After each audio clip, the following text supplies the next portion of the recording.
Here we are now, coming in what you call the low income area. See some of the houses are boarded up. Not too much home-owned property in here. This is rental property for the most part. You can kind of get a glance of that. There are some people who are still buying in here now and then, trying to bring it back into residential living. But you can see these are older houses where people at one time, when the city was a little older, a little younger city I should say, people had a little money, good jobs, and they bought houses in here and made a decent living, and they could afford this. But now it's what you call, they split them up into apartments, and they're trying to live the best they can and pay less rent as they can, and they just split the houses up into several apartments. And that's what you see here. One of the things to overlook while you see them playing ball or playing something there, kind of sports, what it is that they can't afford, they don't have enough sport facilities out here for the kids.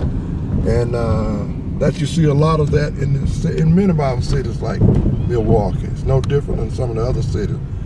But these used to be working people out here.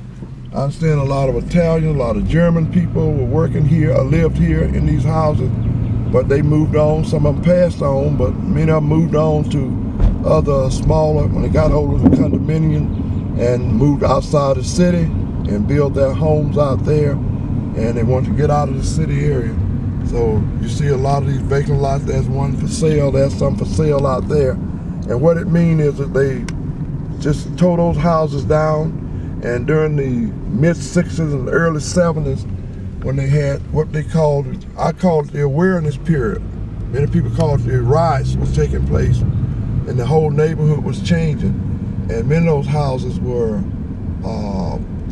some were burned, some were tore down, and they didn't build them back because they thought they was too close together, and they wasn't doing leapfrog building at that time. They, just moved some of the houses and didn't put them back in there. And this is on the center, and I don't even know the name of the street here. Let's see here. Yeah, let's get across here.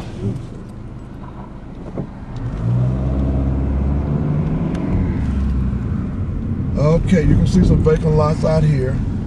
And you can see more diversity out here among the blacks and Hispanics, and most of the blacks out here.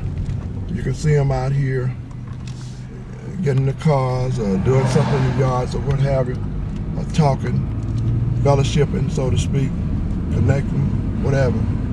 But that's what you have in this area here.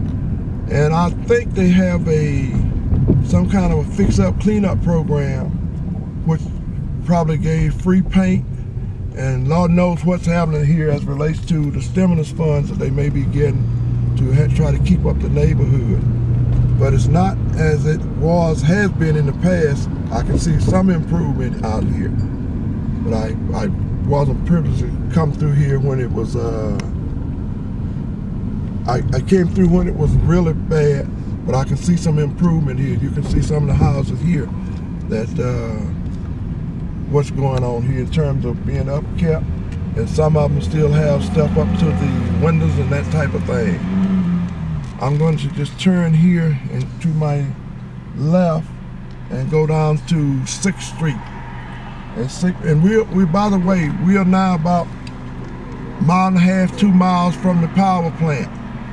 And I don't know if anyone out here, I don't know of anyone that's, say I work at the power plant, and I kind of think that you don't have a lot